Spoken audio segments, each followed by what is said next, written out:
Une ville idéale. Amiens en l'an 2000. Discours prononcé par Jules Verne à l'Académie des sciences, belles-lettres et arts d'Amiens, le 12 décembre 1875. Mesdames et messieurs, voulez-vous me permettre de manquer à tous les devoirs d'un directeur de l'Académie d'Amiens, présidant une séance générale, en remplaçant le discours accoutumé par le récit d'une aventure qui m'est personnelle. Je m'en excuse d'avance, non seulement près de mes collègues, dont la bienveillance ne m'a jamais fait défaut, mais aussi près de vous, mesdames et messieurs, qui allez être trompés dans votre attente. J'assistais au commencement du mois d'août dernier à la distribution des prix du lycée. Là, sans quitter mon fauteuil, guidé par monsieur le professeur Cartot, devenu depuis notre collègue, j'ai fait une promenade dans ce vieil Amiens, si merveilleusement poétisé par l'habile crayon des Dutoit. De cette excursion à travers la petite Venise industrielle que les 11 bras de la Somme forment au nord de la ville, il ne m'était resté que de charmants souvenirs. Je rentrais chez moi, boulevard Longueville, je dînais, je me couchais, je m'endormis. Jusqu'ici rien que de très naturel. Et il est probable que ce jour-là, tous les gens vertueux se sont conduits de cette façon qui est la bonne. J'ai l'habitude de me lever de bonne heure. Or, par une circonstance que je n'aurais pu expliquer, je ne me réveillais le lendemain que très tard. L'aurore avait été plus matinale que moi. Je devais avoir dormi 15 heures au moins. D'où venait cette prolongation de sommeil? En me couchant, je n'avais absorbé aucun soporifique. Je n'avais point fermé les yeux sur la lecture d'un discours officiel quelconque. Quoi qu'il en soit, le soleil avait déjà passé au méridien quand je me levai. J'ouvris ma fenêtre. Il faisait beau. Je croyais être au mercredi. C'était dimanche, évidemment, puisque la foule des promeneurs encombrait les boulevards. Je m'habillai, je déjeunai en 2 temps et je sortis. Pendant cette journée, mesdames et messieurs, je devais marcher de surprise en surprise, pour rappeler un des rares jeux de mots qu'a fait Napoléon Ier. Vous allez en juger. À peine avais-je mis le pied sur le trottoir que je fus assailli par une nuée de gamins qui criaient « Le programme du concours, 15 centimes, qui veut le programme ?» Moi, dis-je sans trop réfléchir à ce que cette dépense pouvait avoir d'inconsidéré. C'est que la veille, en effet, j'avais précisément versé à la caisse du receveur des contributions le montant de mes cotes personnelles et mobilières. Et en vérité, je suis comme tant d'autres si singulièrement coté mobilièrement et personnellement que le prix de ce programme risquait de consommer ma ruine. « Ah ça ?» demandai-je à l'un de ces jeunes drôles qui m'entouraient. « De quel concours s'agit-il ?»« Du concours régional, mon prince. » me répondit l'un d'eux. « C'est aujourd'hui la clôture. » Et là-dessus toute la bande de s'envoler. Je restais seul avec ma principauté d'occasion, qui ne me coûtait d'ailleurs que 3 sous. Mais quel était donc ce concours régional? Si mes souvenirs ne m'abusaient, il devait être clos depuis 2 mois. Il était évident que le gamin m'avait mystifié en me vendant un vieux programme. Quoi qu'il en soit, je pris philosophiquement la chose et je continuai mon chemin. Arrivé au coin de la rue Le Merchier, quel fut mon étonnement lorsque je vis que cette rue se développait au-delà des limites du regard. J'apercevais maintenant une longue suite de maisons, dont les dernières disparaissaient derrière le renflement de la côte. Étais-je donc à Rome, à l'entrée du Corso? Ce Corso rejoignait-il les nouveaux boulevards? Un quartier avait-il poussé là comme un cryptogame, avec ses hôtels et ses églises, et cela dans l'espace d'une seule nuit? Il devait en être ainsi, car je vis des omnibus, oui, des omnibus, ligne F de Notre-Dame au Réservoir, qui remontaient la rue avec des charges de voyageurs. « Parbleu, me dis-je, je vais demander au préposé de l'octroi ce que tout cela signifie. » Je me dirigeai vers le pont que l'un de nos anciens collègues a si élégamment jeté au-dessus du chemin de fer de la Compagnie du Nord. absent le préposé. Pourquoi cette absence? Est-ce que depuis hier, l'octroi aurait été reporté à la nouvelle enceinte des boulevards? Je le saurai. S'il n'y a plus de préposé au bout sud du pont, il y en a du moins un bon pauvre au bout nord, et ce brave homme me dira... Je m'avançai. Un train passait, marchant à petite vitesse. Le mécanicien ébranlait l'air de ses coups de sifflet, et purgeait ses cylindres avec un fracas assourdissant. Fût-ce une illusion de mes yeux, mais il me sembla que les wagons étaient construits à l'américaine, avec des passerelles qui permettaient aux voyageurs de circuler d'une extrémité à l'autre du train. Je cherchais à lire les initiales de la compagnie qui sont peintes sur les panneaux des voitures, mais au lieu du N du Nord, je vis les P et F de Picardie et Flandre. Que signifiait cette substitution de lettres? Est-ce que par hasard la petite compagnie avait absorbé la grande? Est-ce que nous aurions maintenant des wagons chauffés, même quand il fait froid au mois d'octobre, contrairement aux dispositions réglementaires? Est-ce que nous aurions des compartiments proprement époussetés? Est-ce qu'on délivrerait des billets d'aller et de retour, comme au bon temps, entre Amiens et Paris? Tels furent les principaux avantages de l'absorption de la Compagnie du Nord par la Compagnie de Picardie et Flandre, qui tout d'abord se présentèrent à mon esprit. Mais je ne pouvais m'arrêter à ces détails d'une si absolue invraisemblance. Je courus à l'extrémité du pont. Pas de bon pauvre. L'homme aux pieds en dehors et à la barbe blanche, qui fonctionne avec une vitesse de 50 coups de chapeau à la minute, n'était pas là. J'aurais cru à tout, mesdames et messieurs, oui, à tout, plutôt qu'à la disparition de ce bon pauvre. Il me semblait faire partie intégrante du pont. Ah, pourquoi n'était-il pas là, à sa place habituelle? 2 escaliers de pierre à double révolution remplaçaient maintenant les sentiers de chèvres qui, hier encore, donnaient accès au jardin, et avec l'affluence du populaire qui les montait et les descendait, quelle recette ce bon pauvre eût réalisée. Le sou que je comptais déposer dans son chapeau me tomba des mains. En touchant le sol, ce son rendit un son métallique, comme s'il eût frappé un corps dur, et non la terre molle du boulevard. Je regardais. Une chaussée pavée en cubes de porphyre coupait transversalement la promenade. Quel changement! Ce coin d'Amiens ne méritait-il donc plus le nom de Petite Lutèce?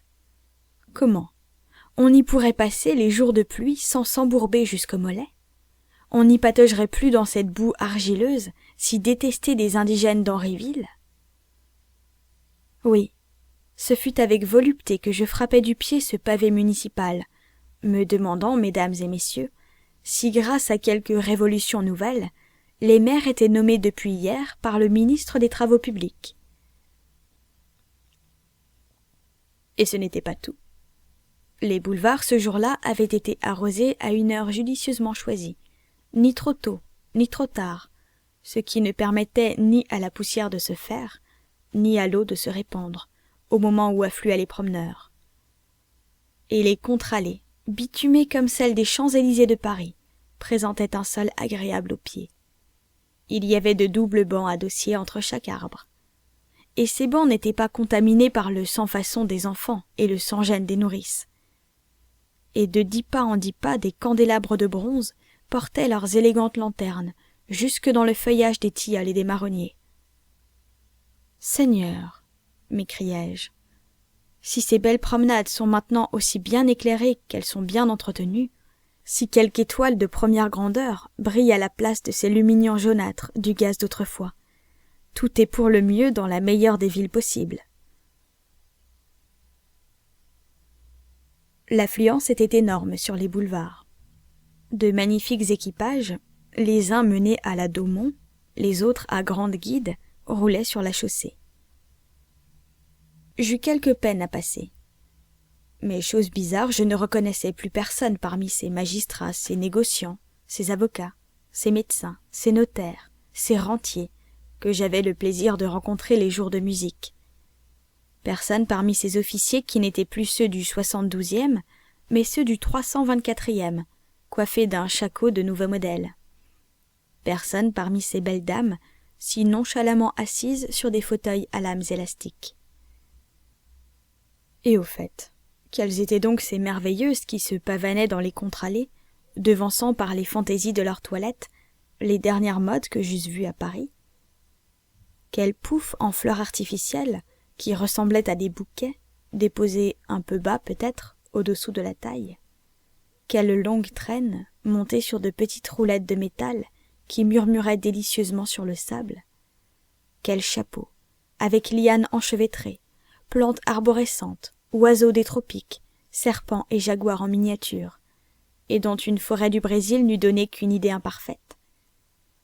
Quel chignon d'un volume si embarrassant et d'un poids si considérable que ces élégantes étaient forcées de les porter dans une petite hotte en osier, ornée d'ailleurs avec un goût irréprochable.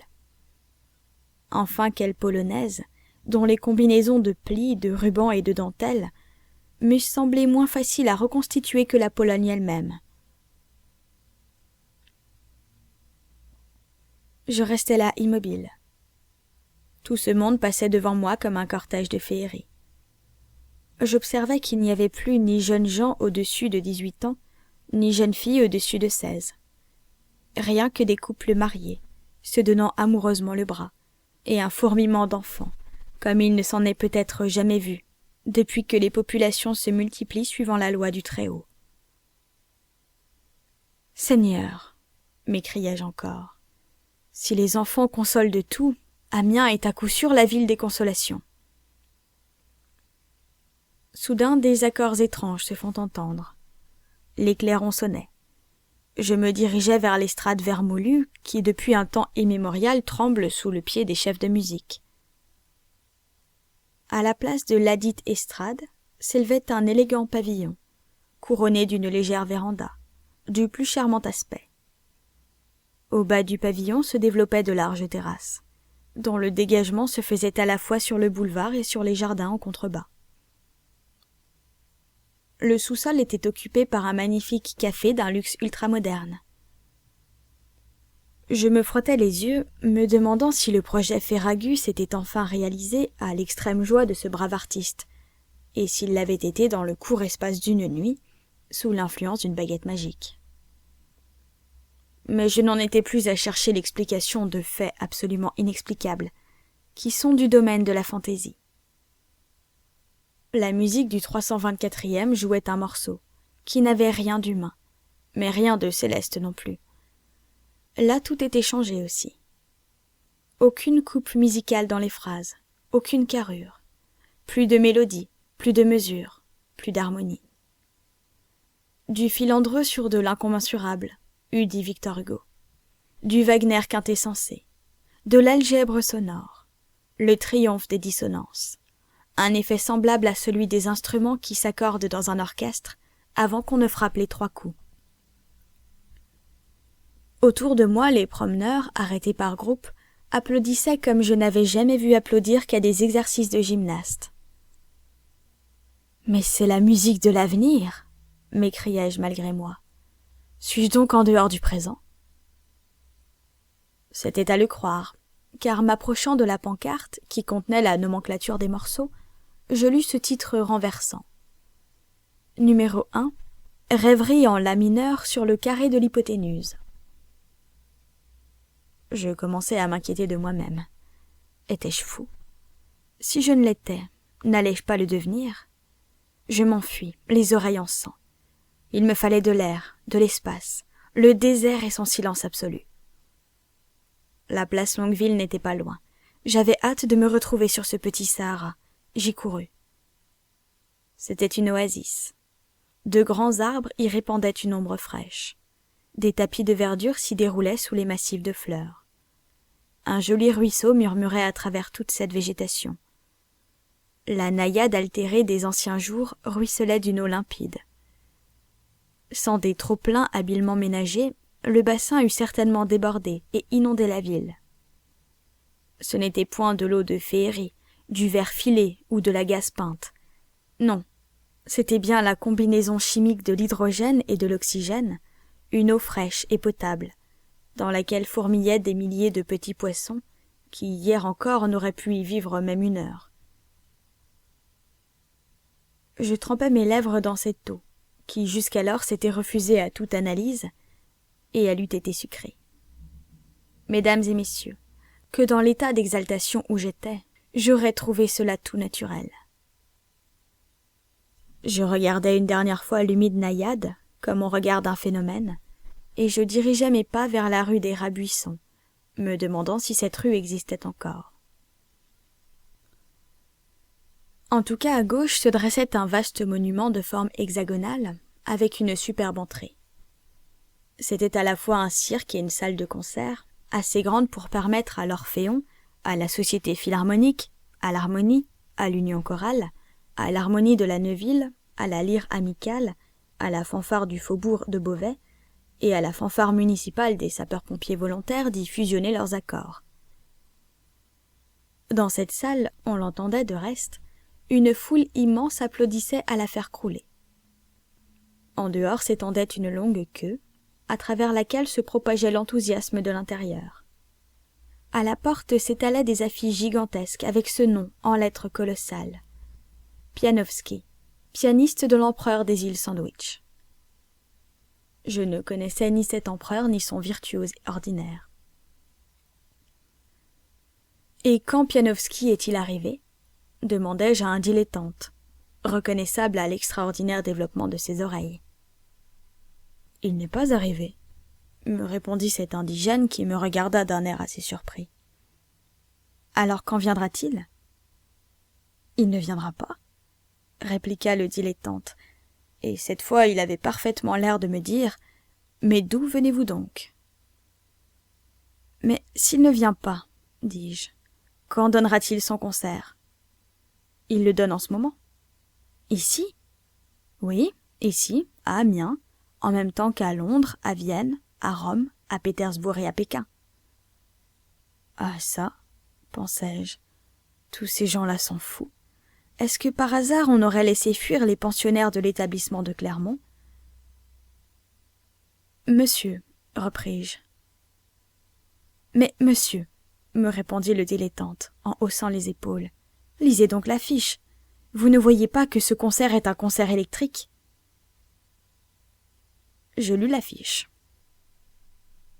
En effet, dans ce même moment, le célèbre broyeur d'ivoire, Pianowski, jouait à Paris, à la salle Hertz, mais au moyen de fils électriques, son instrument était mis en communication avec des pianos de Londres, de Vienne, de Rome, de Pétersbourg et de Pékin. Aussi, lorsqu'il frappait une note, la note identique résonnait-elle sur le clavier de ces pianos lointains, dont chaque touche était mue instantanément par le courant voltaïque. Je voulus entrer dans la salle. Cela me fut impossible. Ah, je ne sais pas si le concert était électrique, mais je puis bien jurer que les spectateurs, eux, étaient électrisés. Non, je n'étais pas à Amiens. Ce n'était pas dans cette sage et grave cité que se passaient de pareilles choses. Je voulus en avoir le carnet, et je m'élançai dans ce qui devait être la rue des Rats-Buissons.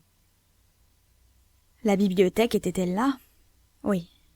Et au milieu de la cour, le lomon de marbre menaçait toujours les passants qui ne savent pas leur grammaire. Et le musée, il était là, avec ses haines couronnées qui s'obstinaient à reparaître sous les grattages municipaux. Et l'hôtel du Conseil général ? Oui, avec sa porte monumentale, par laquelle mes collègues et moi nous avons coutume de passer, les second et quatrièmes vendredis de chaque mois. Et l'hôtel de la préfecture ? Oui, avec son drapeau tricolore, rongé par les brises de la vallée de Somme, comme s'il eût été au feu avec le brave 324e. Je les reconnaissais, ces hôtels. Mais combien les maisons étaient changées. Cette rue des Rats-Buissons avait un faux air de boulevard Haussmann. J'étais indécis. Je ne savais plus que croire. Arrivé à la place Périgord, le doute ne me fut plus permis. En effet, une sorte d'inondation avait envahi la place. L'eau jaillissait des pavés, comme si quelque puits artésien se fût instantanément foré dans le sol. « La conduite d'eau !» m'écriai-je. « La grosse conduite qui crève là, tous les ans, avec une régularité mathématique. Oui, je suis bien à Amiens, et au cœur même de la vieille Samare-aux-Brives. Mais alors que s'est-il passé depuis hier? À qui le demander? Je ne connais plus personne. Je suis ici comme un étranger. Il est cependant impossible que rue des Trois Cailloux je ne trouve pas encore à qui parler. Je remontais la rue des Trois Cailloux vers la gare. Et qu'est-ce que je vis? À gauche, un superbe théâtre, bien dégagé des maisons voisines, avec une large façade, de cette architecture polychrome que Charles Garnier a si imprudemment mise à la mode. Un péristyle confortablement aménagé donnait accès aux escaliers qui montaient à la salle. Plus de ces barrières incommodes, de ces étroites allées de labyrinthe, qui, la veille encore, servaient à contenir un public trop insuffisant, hélas. Quant à l'ancienne salle, disparue, et les débris s'en vendaient sans doute au marché à la raiderie, comme des vestiges de l'âge de pierre. Puis, lorsque je tournais le dos au théâtre, au coin de la rue des Cornus sans tête, un magasin éblouissant attira mes regards. Devantures en bois sculpté, glaces de Venise protégeant un étalage splendide, des bibelots de grand prix, des cuivres, des émaux, des tapisseries, des faïences qui me parurent absolument modernes, quoiqu'elles fussent exposées là comme des produits de la plus vénérable antiquité. Ce magasin était un musée véritable, tenu avec une propreté flamande, sans une seule toile d'araignée à ses vitrines, sans un seul grain de poussière sur son parquet. À l'entablement de la façade, sur une plaque de marbre noir, en lettres lapidaires, se déroulait le nom d'un célèbre revendeur amiénois, nom absolument contradictoire d'ailleurs, avec son genre de commerce qui consiste à vendre des pots cassés. Quelques symptômes de folie commencèrent à se manifester dans mon cerveau. Je ne pus en voir davantage. Je pris la fuite. Je traversai la place Saint-Denis. Elle était ornée de 2 fontaines jaillissantes, et ces arbres séculaires répandaient leur ombre sur un ducange déjà verdi sous la patine des temps. Je courus comme un fou en remontant la rue Porte-Paris. Place Mon-Plaisir, un monument considérable apparut à mes yeux. Aux 4 angles, les statues de Robert de Luzarches, de Blasset, de Delambre et du général Foy. Aux faces du piédestal, des bustes et des médaillons de bronze. Au-dessus, une femme assise, représentant la statuaire, avec cette légende, la sculpture aux illustrations picardes. Quoi? L'œuvre de notre collègue M. de Forceville reposait enfin sur un socle municipal? C'était à n'y pas croire. Je m'élançai sur le boulevard Saint-Michel. Je consultai le cadran de la gare. Il ne retardait plus que de 45 minutes. Un progrès, cela. Enfin, je me précipitai comme une avalanche dans la rue de Noyon. Là s'élevaient 2 hôtels que je ne connaissais pas, que je ne pouvais pas connaître.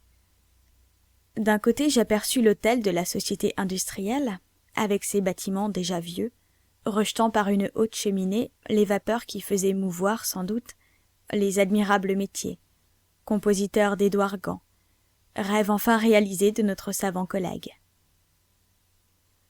De l'autre côté se dressait l'hôtel des Postes, superbe édifice qui contrastait singulièrement avec la boutique humide, obscure, où la veille, après 20 minutes d'attente, j'étais parvenue à retirer une lettre, à travers l'un de ces étroits guichets si propices au torticolis.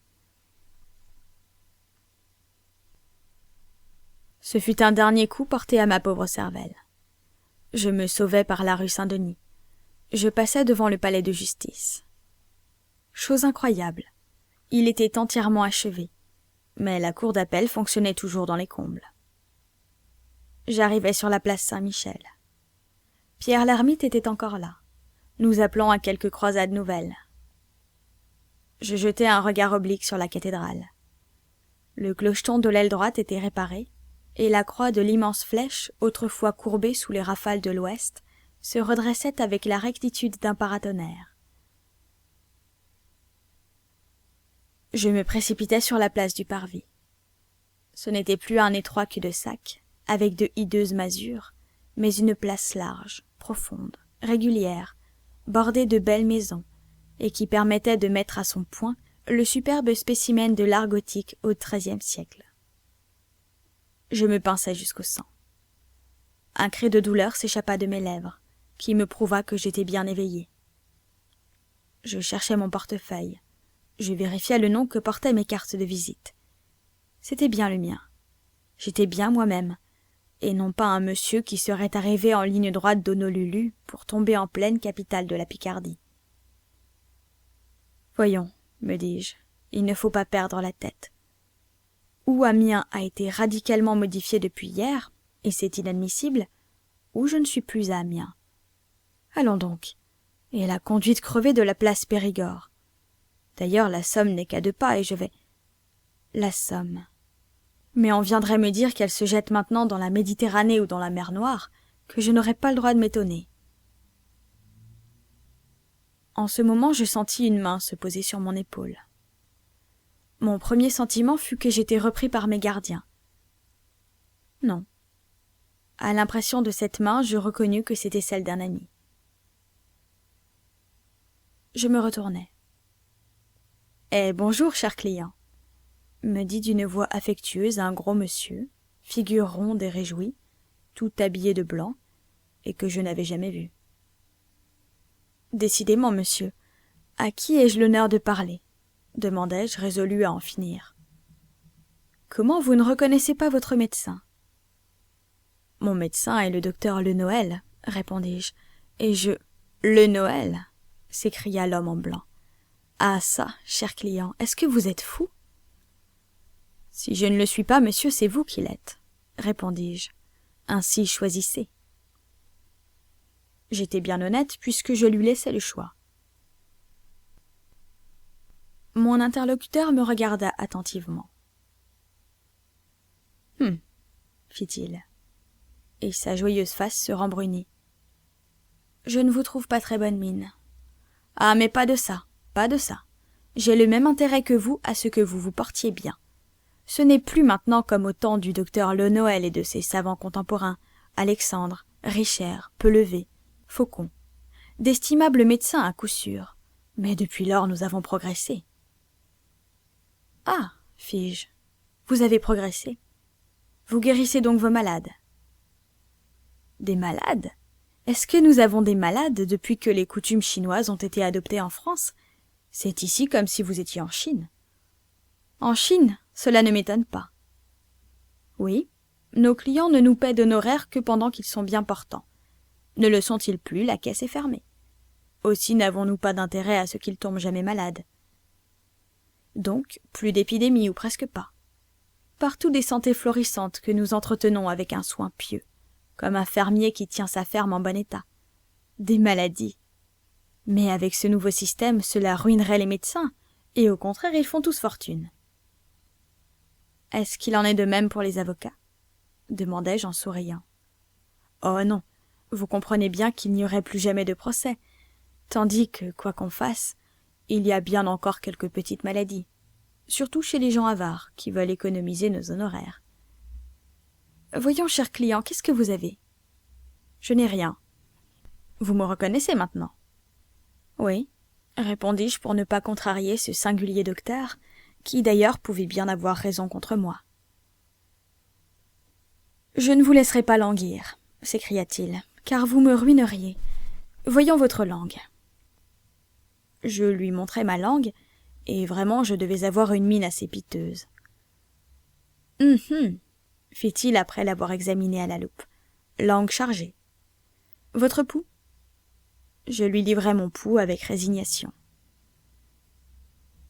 Le docteur tira de sa poche un petit instrument dont j'avais entendu tout récemment parler, et l'appliquant à mon poignet, il obtint sur un papier préparé le diagramme de mes pulsations qu'il lut rapidement, comme un employé lit une dépêche télégraphique. « Diable, diable !» dit-il. Puis, prenant un thermomètre ad hoc, il me l'enfonça dans la bouche avant que j'eusse pu l'empêcher. « 40 degrés !» s'écria-t-il. Et constatant ce chiffre, il devint pâle. Évidemment, ses honoraires étaient compromis. « Ah ça ? Qu'est-ce que j'ai ?» demandai-je encore tout suffoqué par cette introduction inattendue du thermomètre. Mhm. Oui, je connais cette réponse, mais elle a le tort de ne pas être suffisamment claire. Eh bien, je vais vous dire ce que j'ai, docteur. Je crois que depuis ce matin, ma tête déménage. Avant le terme, cher client, répondit-il d'un ton plaisant, et pour me rassurer sans doute. Ne rions pas, m'écriai-je. Je ne reconnais plus personne, pas même vous, docteur. Il me semble que je ne vous ai jamais vu. Et si, vous me voyez une fois par mois lorsque je vais toucher ma petite rente. Mais non. Et j'en suis à me demander si cette ville est Amiens, si cette rue est la rue de Beauvais. Oui, oui, cher client, c'est Amiens. Ah, si nous avions le temps de monter à la flèche de la cathédrale, vous reconnaîtriez bien la capitale de notre Picardie, défendue maintenant par ses forts détachés.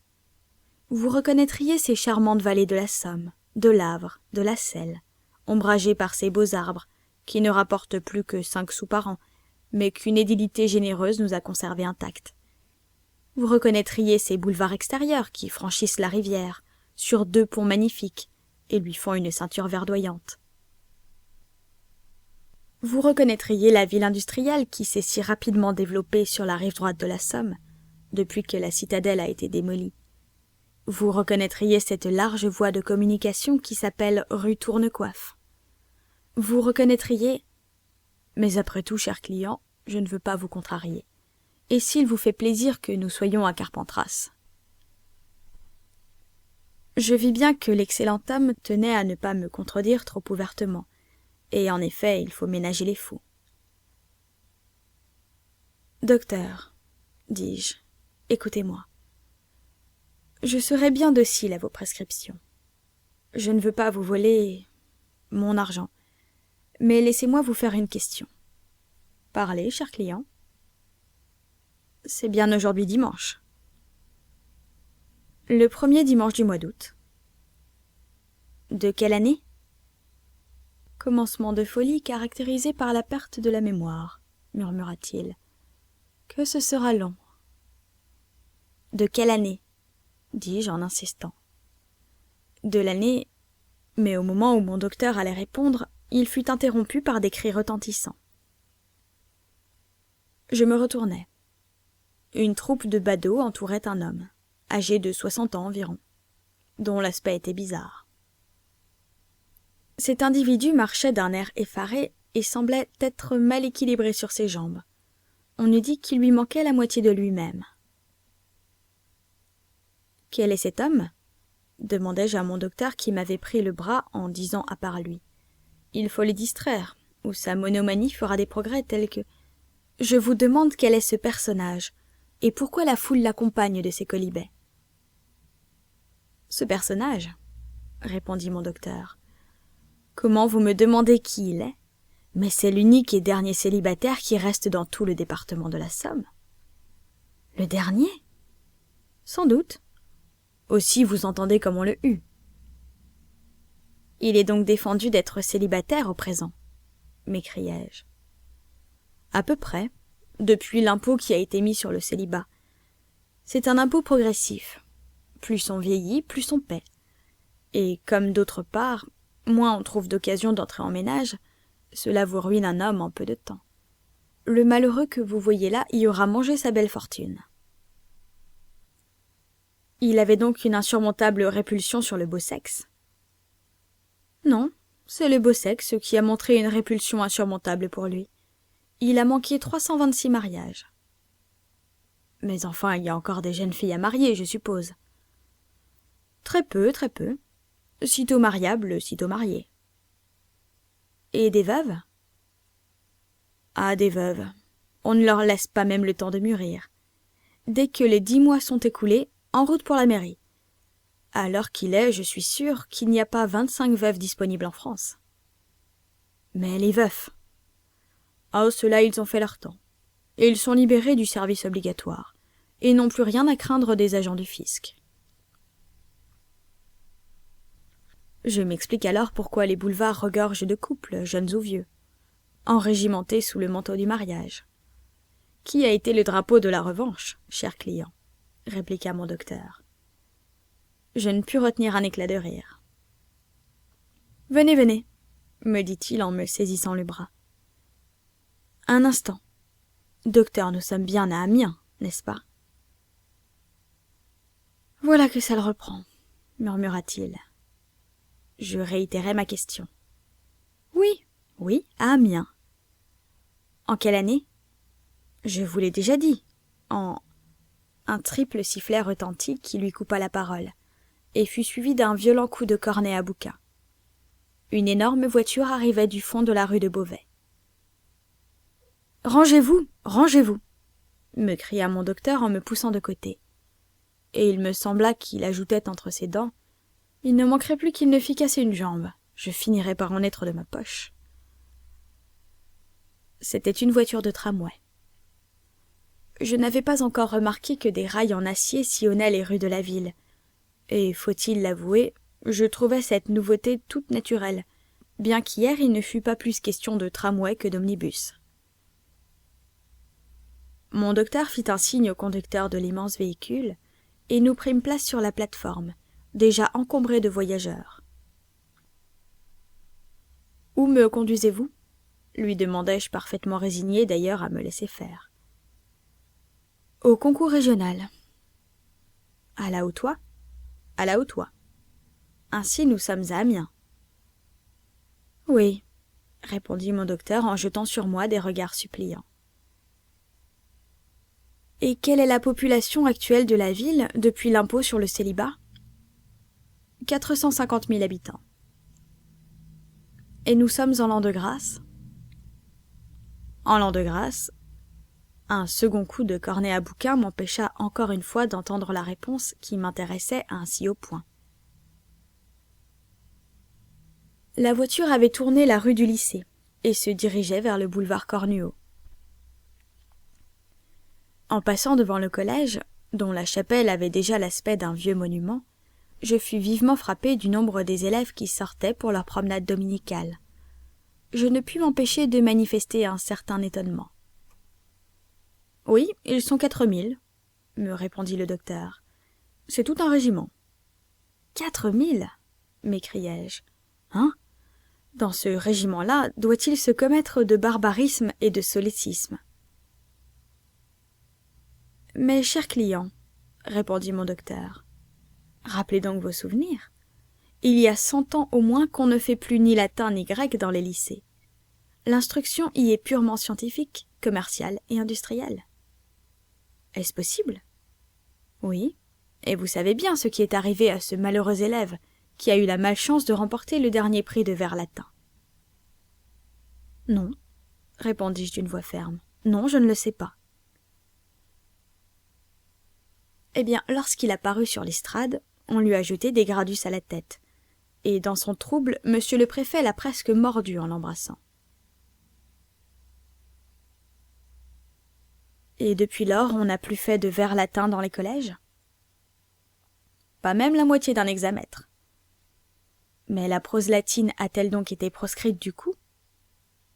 Non, 2 ans après, et avec raison. Savez-vous comment, à la version du baccalauréat, le plus fort des candidats avait traduit « Imanis pecoris custos » ? Non. De cette façon, gardien d'une immense pécore. Allons donc. Et patiens quida aeternus? Je ne m'en doute pas. Patient parce qu'il éternue. Alors le grand maître de l'université a compris qu'il n'était que temps de supprimer le latin des études scolaires. Ma foi, j'éclatais. La mine du docteur ne put me retenir. Il était évident que ma folie prenait à ses yeux un caractère alarmant. Manque absolu de mémoire d'un côté, fou rire intempestif de l'autre. Il y avait de quoi le désespérer. Et certainement mon hilarité se fut prolongée indéfiniment si la beauté du site n'eût alors attiré mes regards. En effet, nous descendions le boulevard Cornuau, rectifié grâce à un compromis aimable intervenu entre la municipalité et l'administration des maisons ouvrières. Sur la gauche s'élevait la gare Saint-Roch. Ce monument, après s'être si remarquablement lézardé pendant les travaux de construction, semblait devoir justifier désormais ce vers de Delille. sa masse indestructible a fatigué le temps. Les rails du tramway se développaient dans l'allée centrale du boulevard, ombragée par une quadruple rangée d'arbres que j'avais vus planter, et qui semblaient 2 fois centenaires. En quelques secondes, nous fûmes arrivés à la Hautoy. Que de changements apportés à cette belle promenade, où allait au XIVe siècle s'esgaudir la jeunesse picarde. C'était maintenant une sorte de pré catalan, grand mouvement de pelouse à la mode anglaise, vaste massif d'arbustes et d'arbres qui déguisaient la forme rectangulaire des carrés réservés aux expositions annuelles. Un nouvel aménagement des arbres qui s'étouffait hier encore leur avait donné l'espace et l'air, et ils pouvaient rivaliser avec ces gigantesques Wellingtonias de la Californie. Il y avait foule à la Hautoy.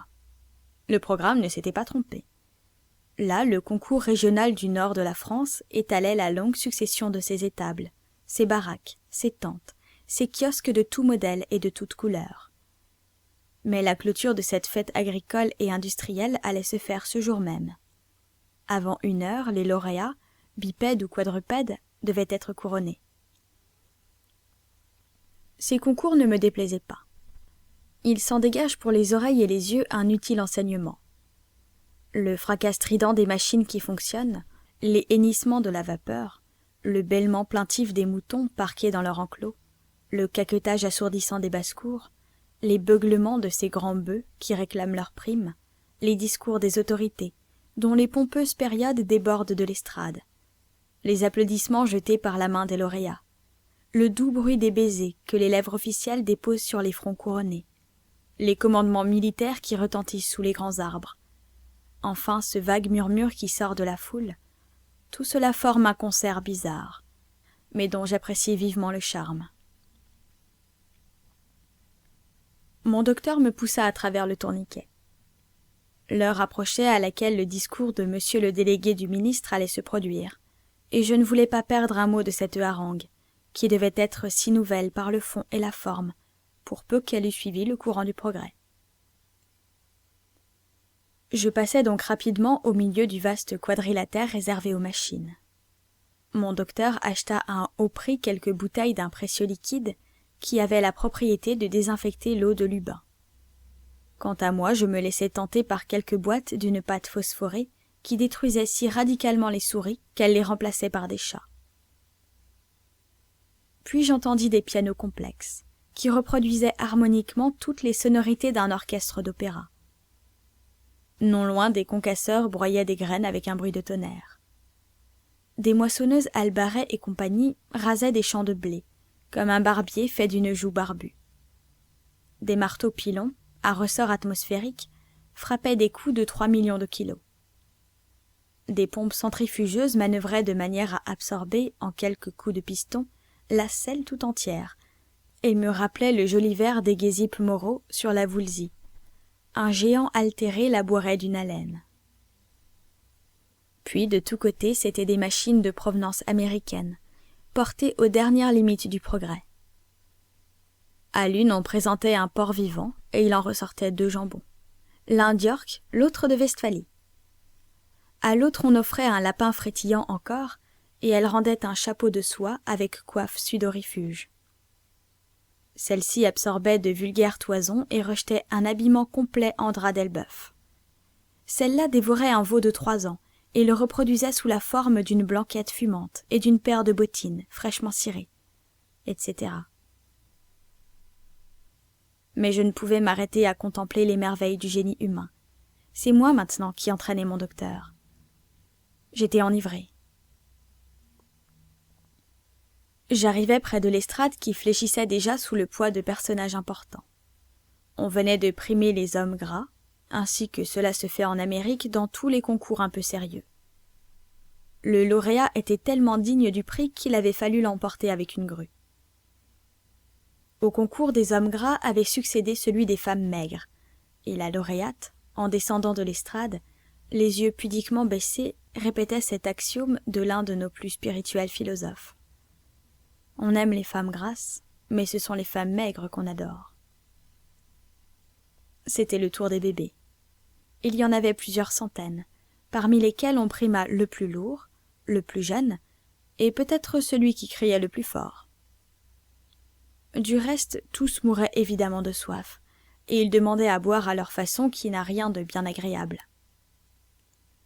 « Seigneur, m'écriai-je, il n'y aura jamais assez de nourrice pour... » Un coup de sifflet m'interrompit. « Qu'est-ce donc ?» demandai-je. « C'est la machine à téter qui fonctionne, » répondit mon docteur. « Elle est de la force de 500 normandes. Vous comprenez bien, cher client, que depuis l'impôt sur le célibat, il a fallu inventer l'allaitement à vapeur. »